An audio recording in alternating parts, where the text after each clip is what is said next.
What began as a lighthearted moment on a live talk show quickly evolved into one of the most moving televised exchanges of the decade.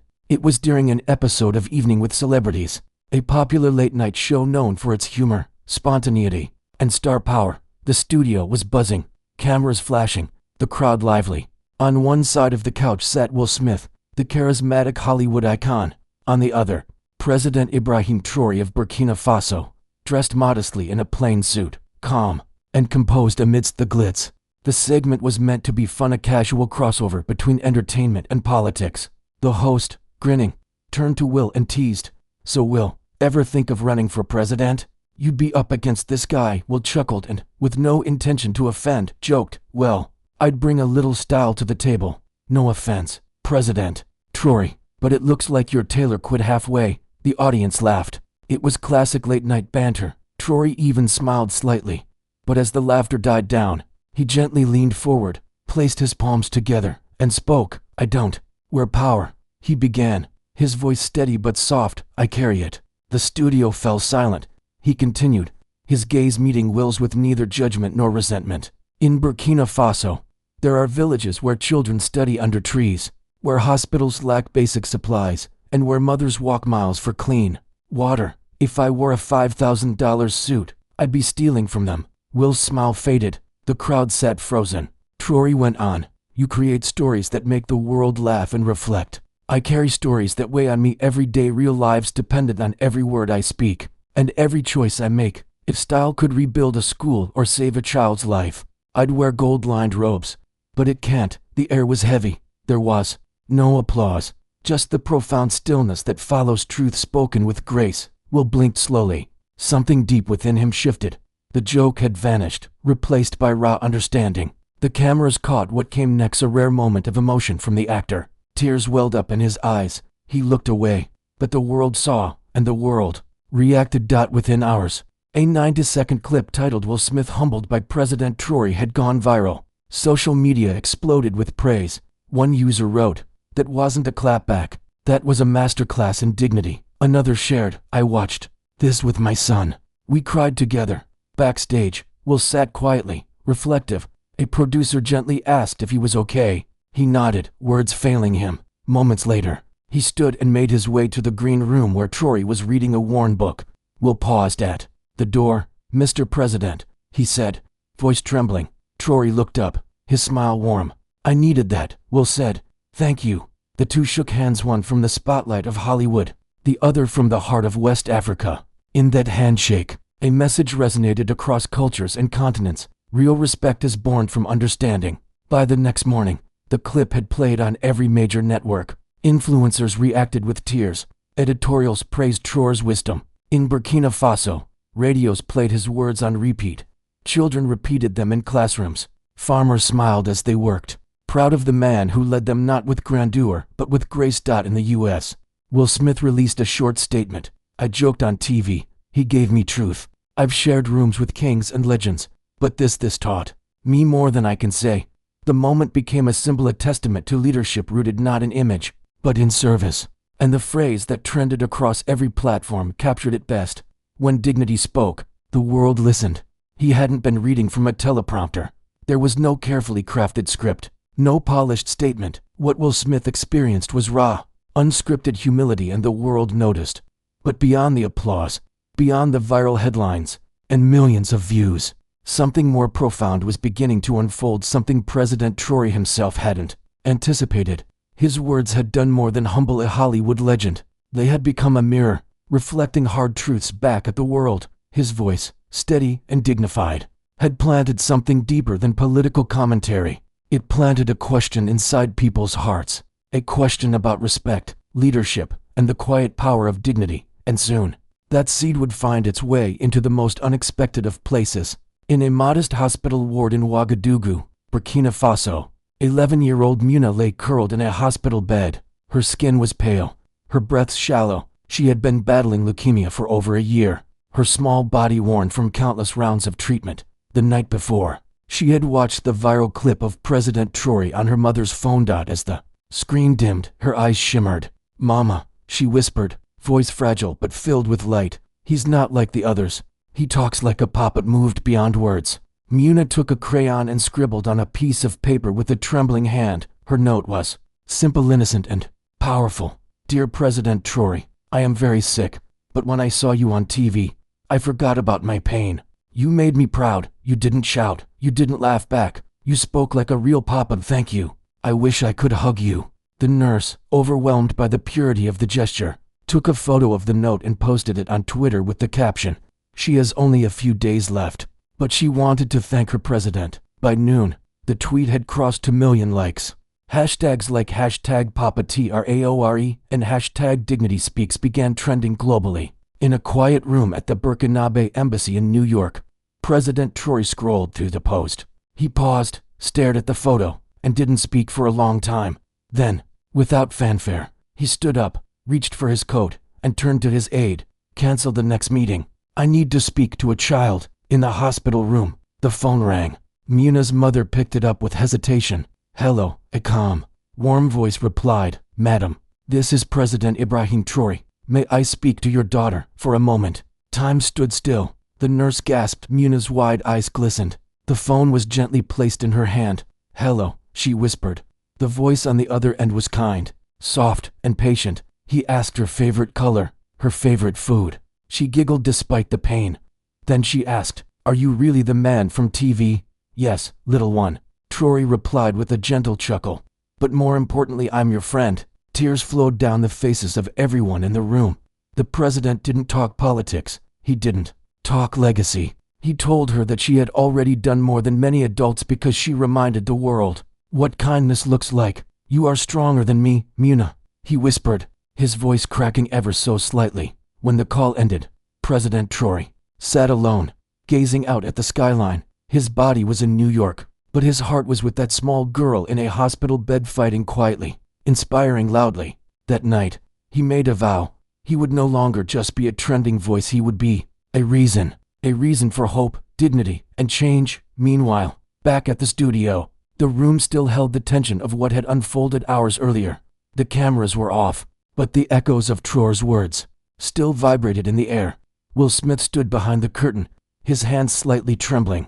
Crew members looked down or away, still digesting the encounter that had transcended showbiz. "You meant it, didn't you?" Will finally asked, his voice barely a whisper. Traoré turned to him and nodded. "I don't speak to impress. I speak because truth should be lived, not performed. No audience, no applause. Just two men. One, a global entertainer. The other, a quiet leader from the Sahel." Will felt something stir deep inside, something long buried. "You carry the world's laughter, Will," Traoré said softly. "But have you ever let the world hear your pain?" Will didn't respond. He didn't have to. His eyes filled with tears. That simple question had pierced his armor. Thousands of miles away in Philadelphia, Will's mother, Caroline, had watched the clip alone in her living room. She had seen her son win awards, stand on grand stages, bring characters to life, but never had she seen him this human. She sent him a text. "You've made movies, baby, but tonight you made meaning. That man reminded me of your father, calm, firm, kind. Don't lose this moment." Will stared at the message for a long time, the words echoing inside him. "You made meaning." It wasn't just a compliment, it was a calling. For the first time in years, he opened his notes app not to write a joke or a script but to draft a letter to the man who had reminded him of what truly matters. The next morning, the world would wake to more than headlines. It would wake to a movement. The letter was posted to Instagram with a quiet, powerful photo of President Ibrahim Traoré standing on set, his posture composed, his expression serene, as if the chaos of the world couldn't touch the calm inside him. The caption beneath it was penned by Will Smith and read, "President Traoré, you didn't clap back. You didn't laugh it off. You gave me truth. In your stillness, I saw my storms. In your dignity, I saw my doubts. You reminded me, and maybe reminded the world, that a man doesn't prove his strength through force or flash, but in how he carries truth. Thank you. I'm learning. I'm listening." The post didn't just go viral, it exploded. Millions reshared it within hours. Politicians commented, activists praised, pastors preached about it in Sunday sermons. Young people cried. Parents used it to teach their children about strength, not as noise, but as grounded grace. In Ouagadougou, President Traoré's office was flooded with letters and emails from across the globe. World leaders, artists, teachers, students all moved. But amid the flood of messages, One letter stood out. It wasn't from a celebrity. It wasn't from a diplomat, or a billionaire, or a global icon. It was from a little boy in Harlem, written in pencil, on lined notebook paper. It simply ended with, "I want to be calm like you when people laugh at me." Traoré read the line twice, then a third time. He folded the paper with quiet reverence and looked up at his senior advisors. "This isn't just about a moment on television," he said softly, his voice firm with realization. "Something is waking up, on the other side of the world." That something had a name. 12-year-old Marcus sat at the edge of his bed in a modest Brooklyn apartment. That day at school had been cruel. He'd been mocked. His shoes, torn and faded, were easy targets. Some kids had shoved him, laughed at him, called him names. His mother tried to console him with warm tea and soft words, but his chest ached in ways she couldn't reach. That evening, she scrolled through her phone and came across the now famous clip of Traoré and Will Smith. Curious, she turned up the volume. Marcus glanced over, drawn in. Then the line came, the line that would change something in him. "The world does not need louder men. It needs quieter hearts with deeper truths." He stared at the screen, then replayed the moment, once, twice, 10 times. Then, without saying a word, he pulled out a frayed notebook from under his pillow. With shaky fingers, he wrote, "Dear Mr. Traoré, today I was laughed at, but I didn't scream. I remembered your voice. I think that made me strong." He folded the letter and tucked it inside his drawer. He didn't know if he'd ever send it, but writing it brought something he hadn't felt in weeks. Peace. That night, Marcus slept deeply. No nightmares, no tossing, just calm. The next morning, in Traoré's modest embassy office in New York, his staff sorted through a new batch of messages. One aide approached with quiet urgency. "Mr. President, you should see this." It was Marcus's scanned letter. "Traoré, read it once. Then again. Then a third time." He sat back, silent. His eyes searched the horizon outside the window. Then he whispered, "We lead nations, but sometimes, what the world really needs is for us to hold one child's pain." Without hesitation, he requested a call to be arranged. No cameras, no press release. That afternoon, Marcus was summoned to the school counselor's office, confused. His heart pounded. Had he done something wrong? Instead, he was handed a phone. "Hello," he asked, nervously. The voice on the other end was warm, low, sincere. "This is President Ibrahim Traoré. I read your letter." Marcus froze. For a second, he thought it was a prank. But the voice continued, "You are stronger than many adults I've met, Marcus. And I want you to know, you gave me hope today." The boy didn't cry loudly. There was no wail, just a soft, shaking release, the kind of tears that come when someone finally sees you. The next day, without a media circus or entourage, Will Smith landed in Ouagadougou. No red carpet, no lights, just one man, quietly returning to the place and the person who had shifted something in his soul. President Traoré met him with a smile. "I didn't expect Hollywood to arrive so humbly," he teased. Will chuckled, then paused. "I came because your words didn't just touch me, they changed me." They sat beneath a tree in the courtyard of a local school. Children ran around them, unaware that history was unfolding in whispers just meters away. Will reached into his pocket and handed Traoré a folded list. "These are all the apologies I owe," he said. "From fame, from pain, from the times I carried my own wounds into others' lives." Traoré read the list quietly. Then he nodded. "Healing doesn't start when we fix the world. It begins when we speak the truth to ourselves." A little girl approached, offering Will a small wildflower. He knelt to accept it with a smile. It wasn't a film set. It wasn't for show. It was more human than anything he'd experienced in years. And the cameras? They weren't needed. In a dusty barbershop on the outskirts of Ouagadougou, young men crowded around a tiny, flickering TV. The clip replayed on a loop, the moment when a joke turned to silence, and silence into soul. One young man, Idris, wiped his eyes. "This is the first time I've seen a president speak with his soul." The old barber, who had seen regimes rise and fall, nodded. "He didn't just speak to Will," he said. "He spoke to every one of us who's been laughed at, for being soft, for being different." That day, in that humble barbershop, the moment didn't just trend. It transformed. They turned off the television not because the show was over, but because something sacred had just unfolded. For several minutes, no one spoke. It wasn't the absence of words that filled the room, it was the weight of what they had just witnessed. In a world that so often feels loud, cold, and chaotic, they had seen something pure. And purity doesn't need explanation. It needs silence. 2 days later, A handwritten letter arrived at the Burkinabe Embassy in Los Angeles. The envelope was modest, the handwriting soft. It was from Jada Pinkett Smith. She had seen the moment live. Then she'd rewatched it alone. Then again. And finally, she cried. The letter wasn't formal, it was raw. A woman not writing as a celebrity, but as a human being stripped of pretense. She wrote, "Dear President Traoré, I don't know if you fully realize what you did that night, not just to Will, but to millions of men who were watching. Men who've never been told that dignity doesn't mean domination.